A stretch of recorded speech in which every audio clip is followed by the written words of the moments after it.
Hujan sore itu turun tanpa belas kasihan, membasahi jalan desa yang sepi, berlumpur, dan hampir tak dilewati siapapun. Langit kelabu menggantung rendah, seolah ikut menekan dada siapa saja yang berada di bawahnya. Di tikungan jalan yang dikelilingi pepohonan liar, sebuah mobil mewah berwarna hitam metalik mendadak berhenti. Mesin yang biasanya halus kini mengeluarkan asap tipis dari balik kap, seperti napas terakhir sebelum benar-benar menyerah.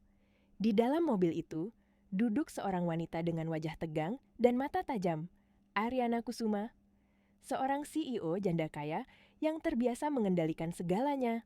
Rapat besar, angka miliaran, keputusan penting, semua ada di bawah kendalinya. Namun sore itu, untuk pertama kalinya setelah sekian lama, ia merasa benar-benar tidak berdaya. Tangannya memukul setir dengan kesal, napasnya memburu. Kenapa sekarang? Kenapa di tempat seperti ini? Ponselnya ia angkat 1 kali, 2 kali. Tidak ada sinyal. Asisten pribadinya tidak bisa dihubungi. Sopir cadangan pun sama. Aryana menutup mata, menghela napas panjang, mencoba menahan emosi yang mulai naik ke permukaan. Ia membuka pintu mobil, angin dingin dan hujan langsung menyambutnya tanpa ampun. Gaun kerjanya mulai basah, rambutnya sedikit menempel di pelipis. Hari ini sudah cukup kacau, dan kini semesta seolah menertawakannya. Dari kejauhan, di balik tirai hujan, terdengar suara langkah kaki yang pelan namun mantap. Seseorang berjalan mendekat. Aryana menoleh dengan alis berkerut. Seorang pemuda kurus mengenakan jaket tipis yang jelas tidak cukup menahan dingin. Rambutnya basah, wajahnya pucat, namun matanya tenang. Di lehernya, sebuah kalung tua bergoyang pelan. Pemuda itu berhenti beberapa langkah dari mobil, menjaga jarak dengan sopan. "Bu, mobilnya bermasalah ya?" Suaranya lembut, sedikit ragu, namun penuh niat baik. Aryana menatapnya dari ujung kepala hingga kaki. Pakaian lusuh, tangan penuh bekas oli, sepatu yang sudah aus. Dalam benaknya, penilaian muncul begitu saja. "Aku rasa kamu tidak bisa menangani mobil seperti ini," ucapnya dingin. "Ini bukan mobil murahan." Pemuda itu menunduk sejenak tapi tidak tersinggung. Ia justru tersenyum kecil, senyum orang yang sudah terlalu sering diremehkan. "Saya cuma ingin membantu, Bu. Hujan begini, Ibu tidak mungkin menunggu sendirian di sini." Kalimat itu sederhana, namun tepat. Aryana terdiam. Ia tahu pemuda itu benar. Di tempat terpencil seperti ini, ia tidak punya pilihan lain. Dengan napas berat, ia akhirnya mengangguk.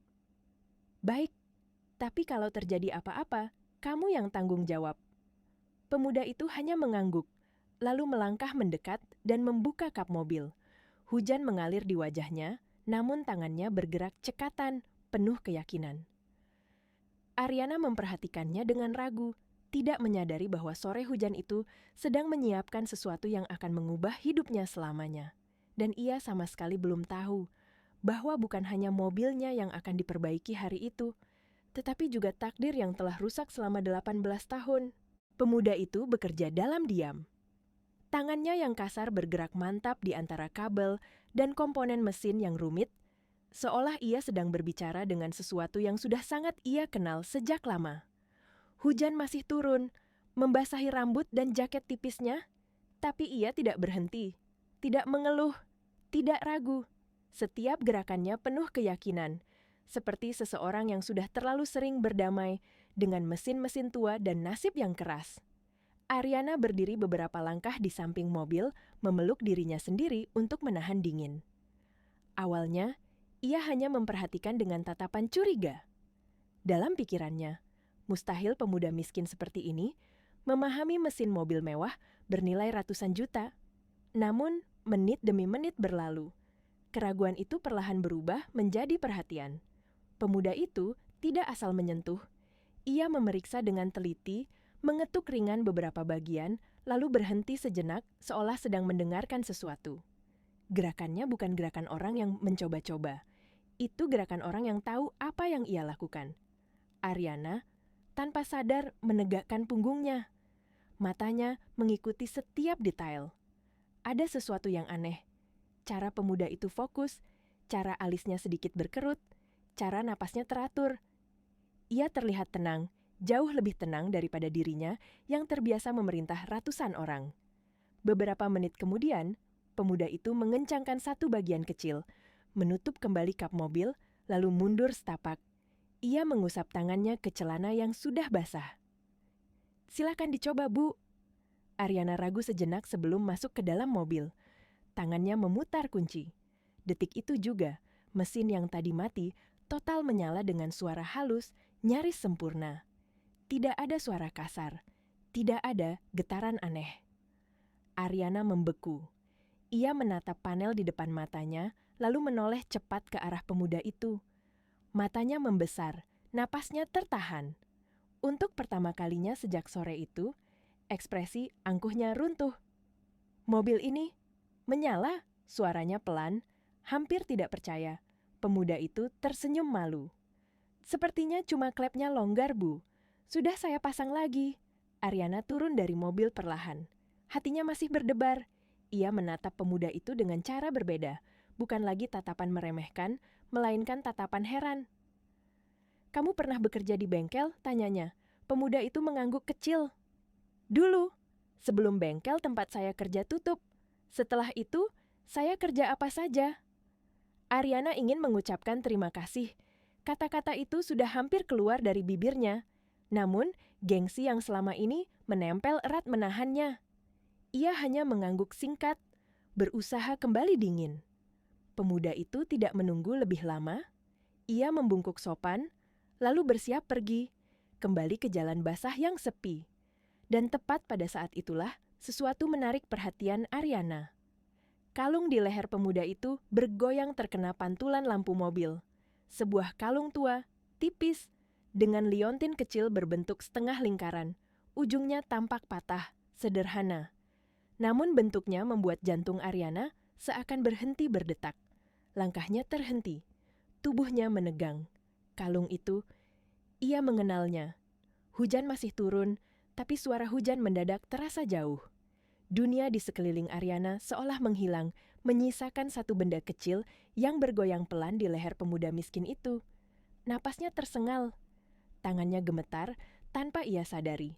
Tidak mungkin. Kalung itu terlalu mirip, terlalu sama, terlalu mustahil untuk sekadar kebetulan. Pemuda itu sudah melangkah beberapa meter ketika suara Ariana akhirnya keluar, bergetar dan asing bahkan bagi dirinya sendiri. "Anak muda!"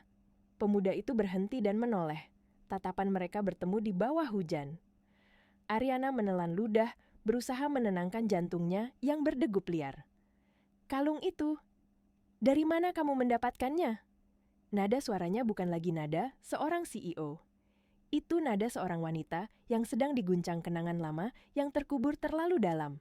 Pemuda itu menyentuh kalungnya refleks, lalu menjawab pelan.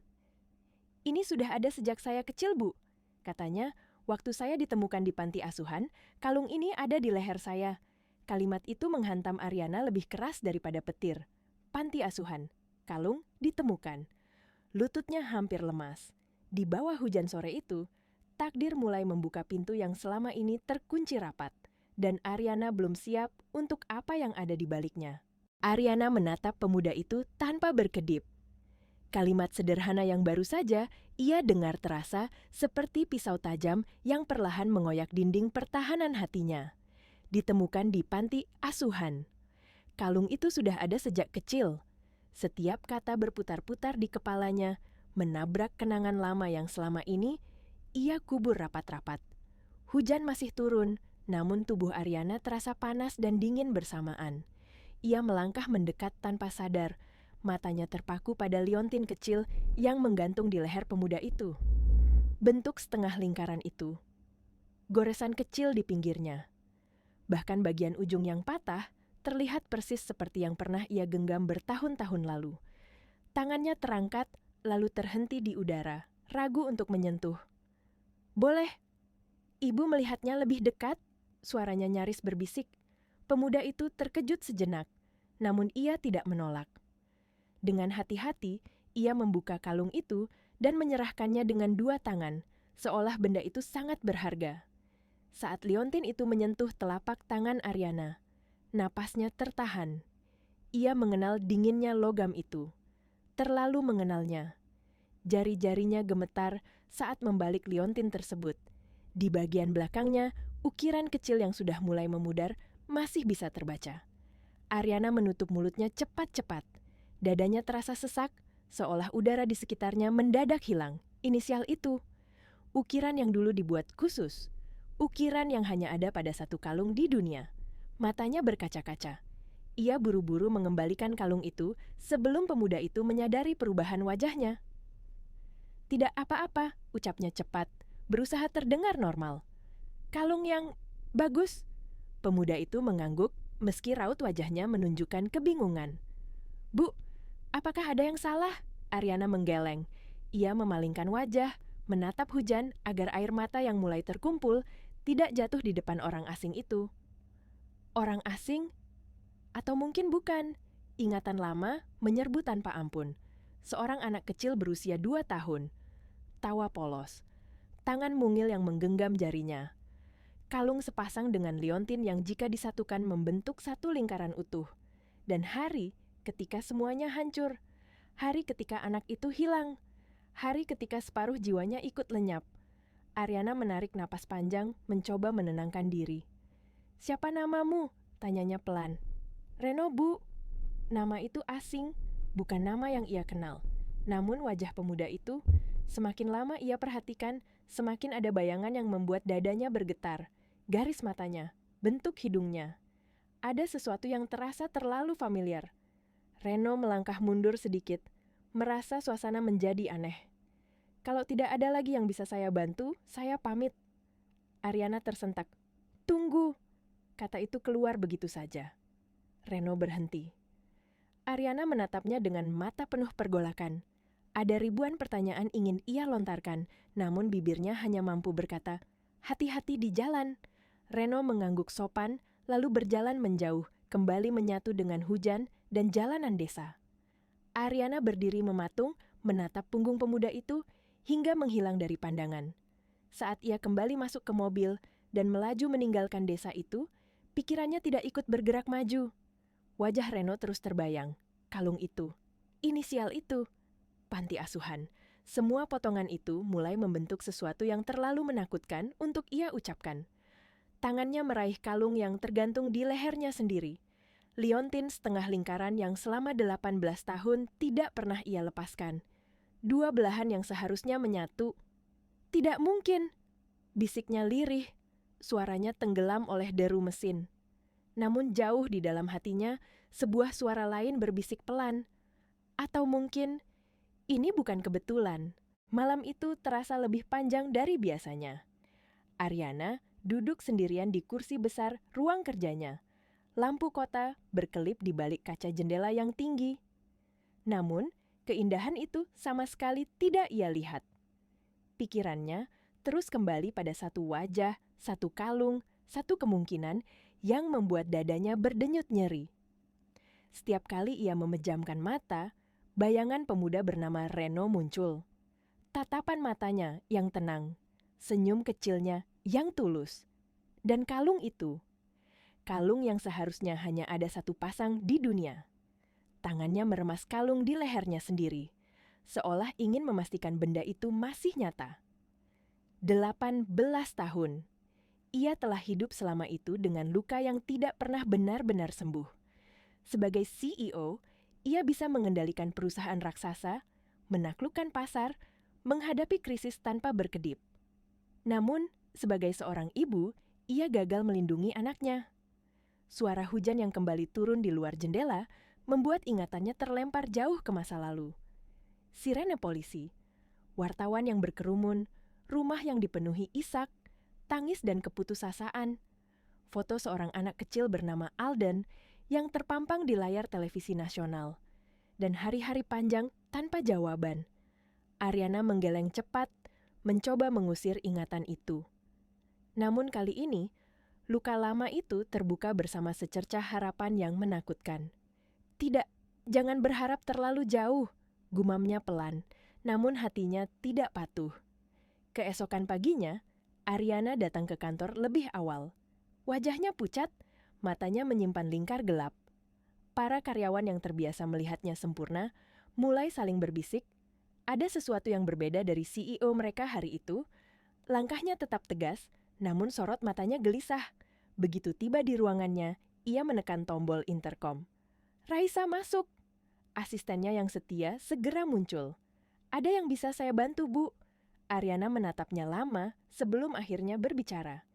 "Aku butuh kamu mencari seseorang, namanya Reno." Raisa mengernyit sedikit, namun ia tidak bertanya. "Cari semuanya, tempat tinggalnya, riwayat hidupnya, panti asuhan asalnya, apapun." Nada suara Ariana tegas, namun Raisa menangkap getaran halus di baliknya. Sesuatu yang jarang ia dengar dari atasannya. Ketakutan yang disembunyikan. Raisa mengangguk cepat dan pergi. Ariana kembali duduk, menatap kosong ke arah meja. Setiap detik terasa seperti jarum yang menusuk dadanya. Ia berjalan mondar-mandir, mencoba bekerja, namun pikirannya terus melayang. Beberapa jam kemudian, pintu ruangannya diketuk. Raisa masuk membawa map coklat tebal. Wajahnya tampak serius. "Bu, saya menemukan sesuatu." Ariana langsung berdiri. Jantungnya berdegup kencang saat ia menerima map itu.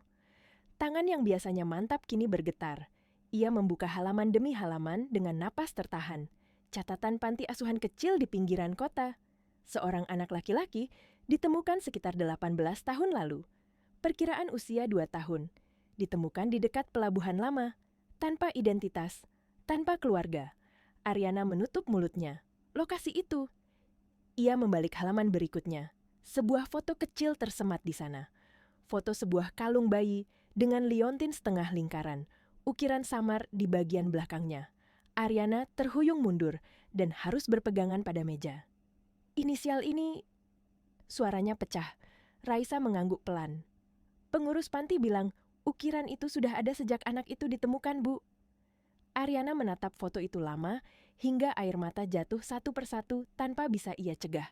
Semua terasa terlalu cocok, terlalu tepat, terlalu kejam jika ini hanya kebetulan. Ia menutup map itu perlahan, menekan dadanya yang sesak. "Raisa," suaranya bergetar namun penuh tekad. "Temukan di mana Reno tinggal. Aku harus bertemu dengannya lagi." Di dalam hatinya, Ariana tahu ia sedang berdiri di ambang kebenaran yang bisa menyembuhkannya atau menghancurkannya untuk kedua kalinya.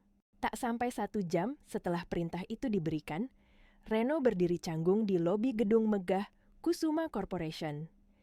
Dinding kaca menjulang tinggi, lantai marmer berkilau, dan orang-orang berlalu lalang dengan pakaian rapi serta langkah penuh percaya diri. Reno menelan ludah. Tangannya berkeringat. Sepatu usangnya terasa semakin asing di tempat semewah ini. Ia tidak tahu mengapa seorang CEO besar memanggilnya. Ia bahkan tidak menagih bayaran atas perbaikan mobil kemarin. Namun, panggilan itu datang dan ia tidak punya alasan untuk menolak. Raisa menjemputnya dan membawanya ke lantai tertinggi. Setiap detik di dalam lift terasa menekan dadanya. Ketika pintu terbuka, Reno terdiam melihat ruangan luas yang lebih mirip suite hotel daripada kantor. Jendela besar menghadap kota. Aroma ruangan terasa bersih dan dingin. Ariana berdiri di dekat jendela saat Reno masuk. Begitu mendengar langkahnya, ia berbalik. Jantungnya kembali berdegup liar. Wajah pemuda itu kini terlihat jelas di bawah cahaya lampu, dan semakin ia menatap, semakin sulit baginya menyangkal kemiripan yang menyiksa itu. "Silakan duduk, Reno," ucapnya lembut, jauh berbeda dari sikap dinginnya kemarin. Reno duduk di tepi kursi, punggungnya tegak, tangannya saling menggenggam. "Terima kasih sudah memanggil saya, Bu. Tapi saya tidak menunggu bayaran." Ariana tersenyum kecil, senyum yang tidak ia sadari syarat emosi. "Kamu membantu di saat aku butuh, itu sudah cukup alasan." Ia duduk di seberangnya, memperhatikannya dengan saksama. Cara Reno menunduk saat berbicara, cara ia menjaga jarak, cara kalung itu kembali terlihat menggantung di lehernya. Ariana menarik napas panjang. "Reno, bolehkah aku melihat kalungmu lagi?" Reno terdiam sejenak lalu mengangguk. Dengan hati-hati, ia melepaskan kalung itu dan menyerahkannya. Saat liontin itu kembali menyentuh tangan Ariana, seluruh tubuhnya menegang. Kali ini, ia tidak bisa lagi berpura-pura tenang. Air mata langsung menggenang di matanya. Reno panik. "Bu, ada apa? Apakah kalungnya rusak?" Ariana menggeleng cepat. Tidak apa-apa." Suaranya bergetar. Ia mengembalikan kalung itu, lalu memalingkan wajah, berusaha menenangkan diri. Hening menyelimuti ruangan. Ariana akhirnya menatap Reno kembali. "Reno, bolehkah aku bertanya tentang masa kecilmu?" Reno mengangguk pelan. "Saya dibesarkan di panti asuhan. Saya tidak tahu siapa orang tua saya. Kalung itu satu-satunya yang saya miliki sejak kecil." Setiap kata menusuk hati Ariana. Ia menggenggam tangannya sendiri, menahan gemetar. "Aku ingin meminta sesuatu darimu," ucapnya perlahan. "Tolong jangan salah paham." Reno menatapnya dengan mata jujur. "Apa itu, Bu?" Ariana menghela napas panjang, lalu berkata dengan suara hampir tidak terdengar. "Maukah kamu melakukan tes DNA?" Reno membeku. "Tes DNA?" Ia menelan ludah. Wajahnya pucat. "Kenapa saya, Bu? Saya cuma pemuda miskin." Ariana menatapnya lama, menahan badai di dadanya. "Ada sesuatu tentang dirimu yang harus aku pastikan." Reno terdiam. Kalung di dadanya terasa lebih berat dari biasanya. Ia tidak mengerti, namun ada dorongan aneh di dalam hatinya. Setelah beberapa detik yang terasa panjang, ia mengangguk kecil. "Kalau itu penting untuk ibu, saya bersedia." Ariana menutup mata sejenak. Air mata hampir jatuh lagi. "Terima kasih, Reno." Di dalam ruangan itu, dua jiwa dari dunia yang sangat berbeda sama-sama gemetar menunggu jawaban takdir yang akan mengubah segalanya. Proses pengambilan sampel DNA berlangsung cepat, terlalu cepat untuk menenangkan hati yang gelisah. Di ruang laboratorium medis pribadi itu, Reno duduk kaku dengan pandangan kosong, sementara Ariana berdiri beberapa langkah darinya, berusaha terlihat tenang meski tangannya gemetar. Jarum kecil menusuk kulit, tabung darah terisi, dan semuanya selesai dalam hitungan menit. Namun bagi mereka, waktu terasa berhenti. "Berapa lama hasilnya keluar?" tanya Ariana dengan suara yang ia paksa tetap stabil. "Secepat mungkin," jawab dokter. "Kami akan prioritaskan." Ariana mengangguk. Reno hanya menghela napas pelan. Ketika mereka keluar dari ruangan itu, udara terasa lebih berat. Tidak ada kata-kata yang pantas diucapkan. Tidak ada topik aman untuk dibicarakan. Yang ada hanya jarak tipis antara harapan dan ketakutan. Malam itu, Ariana kembali ke ruang kerjanya sendirian. Lampu kota berkelip seperti biasa, tetapi dadanya terasa gelap. Ia duduk memeluk dirinya sendiri, menatap kalung di lehernya. Jika pemuda itu benar anaknya, ia akan menemukan kembali bagian jiwa yang hilang. Jika bukan, luka lama akan terbuka untuk kedua kalinya. Dan kali ini, ia tak tahu apakah masih sanggup menutupnya. Di sisi lain kota, Reno duduk di kamar sempitnya. Dinding kayu yang kusam, kasur tipis, dan suara hujan yang mengetuk atap seng. Ia memandangi kalung di dadanya, jari-jarinya meremas liontin itu erat. Pertanyaan-pertanyaan berputar di kepalanya tanpa henti. Mengapa CEO sebesar itu peduli padanya? Mengapa kalung ini begitu berarti? Dan mengapa, di balik rasa takut, ada secercah harap yang tak ia mengerti? Hari-hari menunggu terasa menyiksa. Setiap pagi Ariana bangun dengan jantung berdebar. Setiap malam, ia sulit memejamkan mata. Untuk menenangkan dirinya, ia mulai memanggil Reno ke kantor dengan alasan-alasan kecil, membantu urusan ringan, menemani makan siang, atau sekadar duduk berbincang. Setiap pertemuan membuat hatinya hangat sekaligus perih. Reno mulai merasa tidak nyaman. Tatapan karyawan lain, bisik-bisik yang ia dengar, semuanya membuatnya ingin menjauh. "Bu," katanya suatu sore, suaranya ragu. Saya tidak pantas berada di sini." Ariana menatapnya lama. Ada dorongan kuat untuk memeluk pemuda itu, untuk berkata jujur, untuk mengakhiri penantian. Namun ia menahan diri. "Kamu berharga, Reno," ucapnya lirih. "Lebih dari yang kamu tahu." Kata-kata itu membuat Reno terdiam. Ada sesuatu yang bergetar di dadanya, seperti kenangan yang ingin muncul namun tak menemukan bentuk. Ia menunduk, lalu meminta izin pulang lebih awal. Malam sebelum hasil tes keluar, Ariana berdoa dengan air mata yang tak lagi ia sembunyikan. Jika dia anakku, kembalikan dia padaku. Jika bukan, kuatkan aku. Pagi itu datang dengan langit cerah yang terasa ironis. Raisa mengetuk pintu membawa sebuah amplop putih yang disegel rapi. Ariana berdiri kaku. Tangan yang biasa tegas kini bergetar hebat saat ia menerima amplop itu. Ia membukanya perlahan. Matanya langsung mencari satu baris yang menentukan segalanya. Kecocokan DNA. 99,97%. Ariana menutup mulutnya. Isak tertahan akhirnya pecah. Air mata jatuh membasahi kertas itu. Dia anakku, bisiknya dengan suara hancur sekaligus penuh kelegaan. 18 tahun penantian runtuh dalam 1 detik. Namun, di balik kebahagiaan itu, Ariana tahu satu hal. Mengatakan kebenaran ini kepada Reno tidak akan mudah. Takdir baru saja membuka pintu, dan di baliknya ada badai emosi yang jauh lebih besar. Ariana tidak langsung menemui Reno hari itu. Ia duduk lama di ruangannya, memandangi hasil tes DNA yang masih tergeletak di atas meja. Angka itu tidak berubah, tidak memudar, tidak memberi ruang untuk menyangkal. Pemuda miskin yang ia temui di pinggir jalan, itu adalah darah dagingnya sendiri. Anak yang ia cari selama 18 tahun. Anak yang ia kira telah hilang selamanya. Dadanya bergetar hebat. Bahagia dan takut bercampur menjadi satu. Bahagia karena akhirnya Tuhan mengembalikan apa yang direnggut darinya. Takut karena ia tidak tahu bagaimana cara mengucapkan kebenaran itu tanpa menghancurkan dunia kecil yang selama ini dibangun Reno dengan susah payah. Ariana memanggil Raisa dengan suara pelan namun tegas. Undang Reno ke sini, sekarang.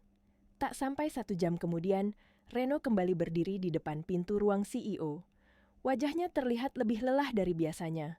Matanya menyimpan kebingungan dan kecemasan.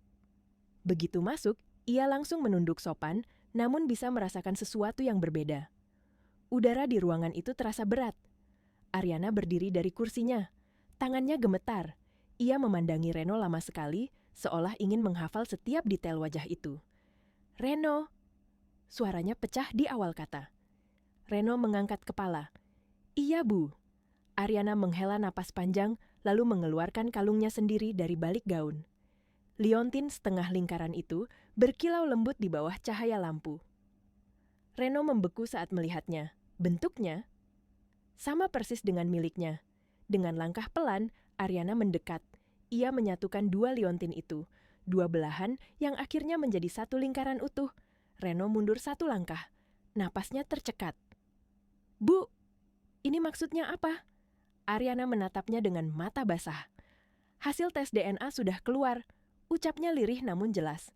Kecocokannya 99,97%. Reno menggeleng cepat. Tidak mungkin. Ibu salah. Saya bukan siapa-siapa.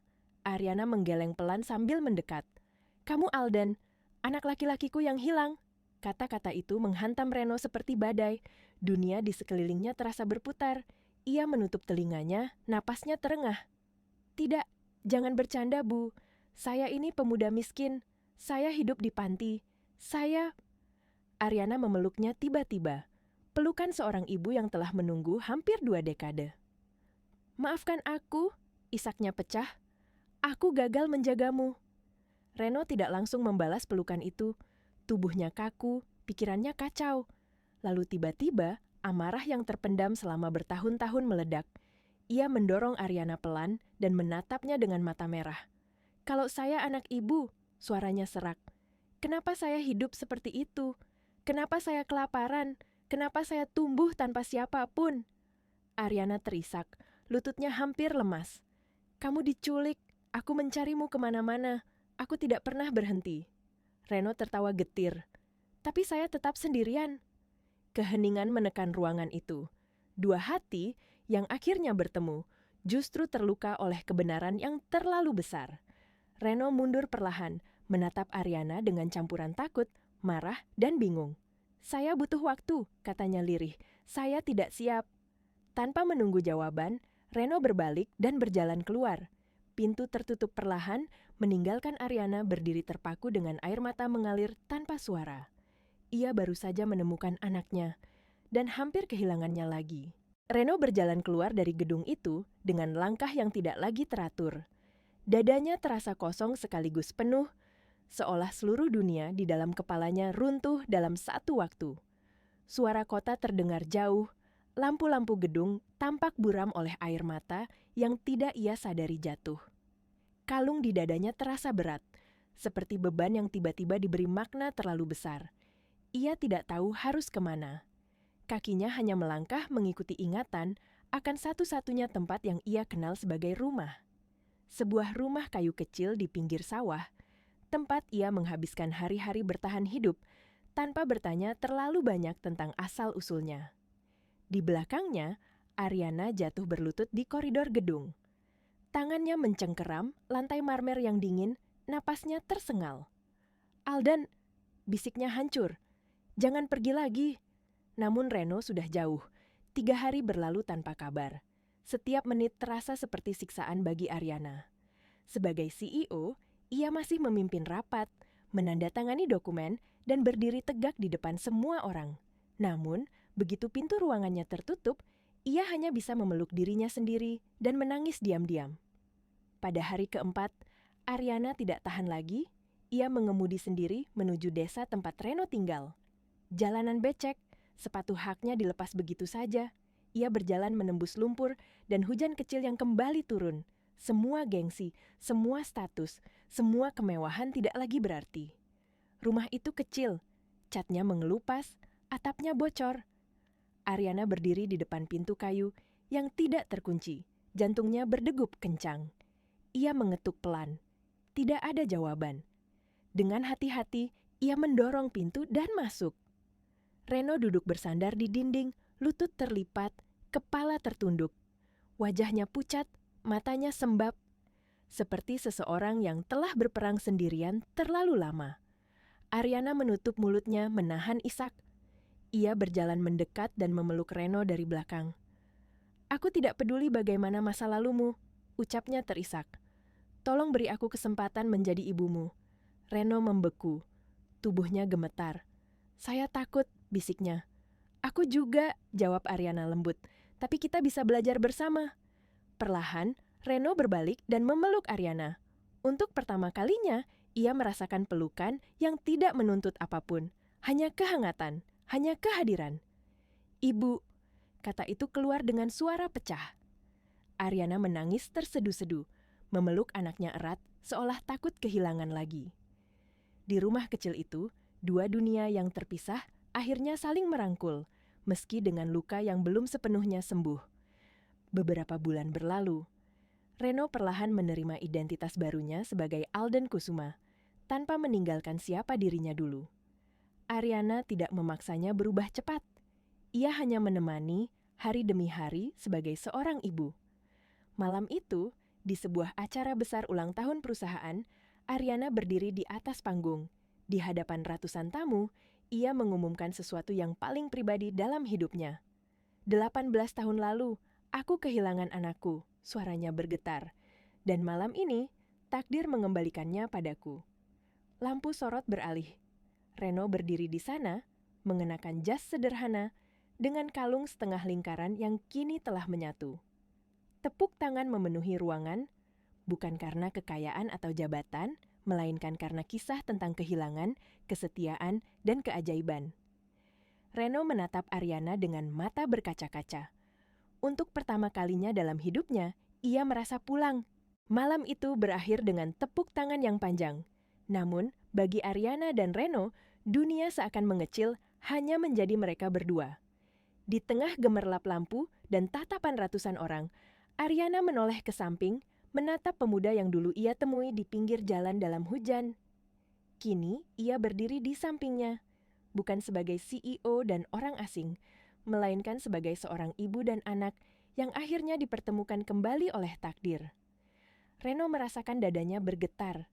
Semua yang ia alami beberapa bulan terakhir terasa seperti mimpi yang terlalu besar untuk hidup yang selama ini ia jalani. Dari tidur di kamar sempit, bekerja serabutan, hidup tanpa tahu asal-usul, hingga kini berdiri di panggung megah sebagai Alden Kusuma. Namun, di balik semua perubahan itu, ada satu hal yang tidak berubah. Hatinya tetap hati seorang anak yang hanya ingin diterima. Ariana menggenggam tangannya dengan lembut, seolah berkata tanpa kata bahwa ia tidak akan pergi lagi. "Kamu tidak harus menjadi siapapun," bisiknya. "Cukup jadi dirimu sendiri." Reno mengangguk pelan. Air mata mengalir tanpa ia malu. Untuk pertama kalinya, ia tidak merasa sendirian menghadapi dunia. Ia memiliki rumah, ia memiliki ibu. Hari-hari berikutnya berjalan pelan, namun hangat. Ariana tidak menuntut Reno langsung menjadi pewaris perusahaan atau hidup dalam bayang-bayang kemewahan. Ia membiarkannya belajar, salah, dan tumbuh dengan caranya sendiri. Setiap pagi dimulai dengan sarapan bersama. Setiap malam diakhiri dengan percakapan sederhana. Hal-hal kecil yang selama 18 tahun hilang, kini terasa lebih berharga daripada segala kekayaan. Kadang Reno masih terbangun di malam hari, bingung antara masa lalunya dan masa depannya. Namun setiap kali itu terjadi, Ariana ada di sana. Duduk di sampingnya, mengusap rambutnya, mengingatkannya bahwa ia aman, bahwa ia dicintai, bahwa ia tidak perlu lagi kuat sendirian. Dan Ariana sendiri, untuk pertama kalinya setelah bertahun-tahun, tidur dengan tenang. Luka lama di hatinya tidak hilang sepenuhnya, namun kini ia memiliki jawaban.